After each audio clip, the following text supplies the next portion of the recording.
তীব্র তাপ প্রবাহের কারণে পর্যটক কমে যাওয়ায় মৌসুমের শেষ সময়ে লোকসানে পড়েছেন পার্বত্য চট্টগ্রাম ও কক্সবাজারের পর্যটন ব্যবসায়ীরা।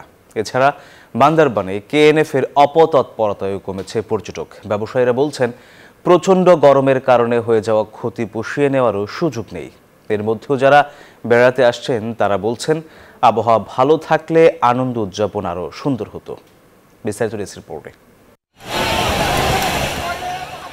তীব্র তাপ প্রবাহের মধ্যেও কক্সবাজার সমুদ্র সৈকতে সমুদ্র স্নানে এসেছেন অনেকে। এ যেন তপ্ত রোদের মধ্যে লবণ জলে নিজেকে ডুবিয়ে নেয়া। এর মধ্যেও যেন আনন্দের শেষ নেই তাদের। পর্যটন মৌসুম হিসেবে সৈকতে উপস্থিতি তুলনামূলক কম থাকলেও সৈকতের লাবণী, সুগন্ধা, কলাতলি, ইনানি, হিমছড়ি সহ বিভিন্ন পয়েন্টে ঘুরে বেড়াচ্ছেন পর্যটকরা।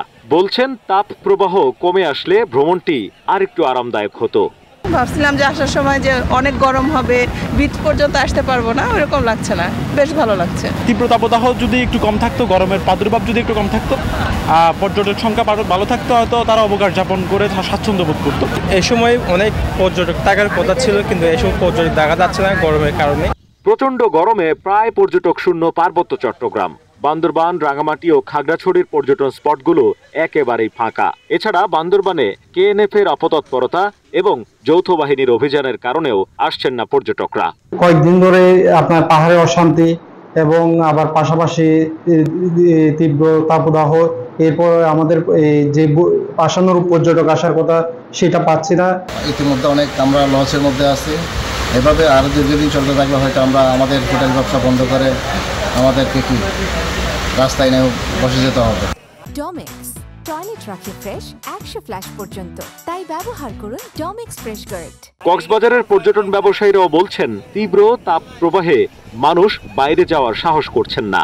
ঈদের পর যেমন পর্যটকের ঢল নামার প্রত্যাশা করেছিলেন, তাতে নিরাশা এনেছে এই বিরূপ আবহাওয়া। হিট ওয়েভের কারণে যে ধরনের টুরিস্টকে আমরা আশা করছিলাম, সেই ধরনের টুরিস্ট কিন্তু কক্সবাজার কিন্তু সমাগম ঘটেনি। তারপরে আমরা আশা করছি যে যদি হিটটা যদি একটু কমে, নর্মাল যদি হয়, তাহলে যারা আসতে আগ্রহী তারা খুব সহসা আসবে। ভর দুপুরে পর্যটকদের সৈকতে না আসতে পরামর্শ দিচ্ছে স্থানীয় প্রশাসন। শেখ জায়েদ, নিউজ 24।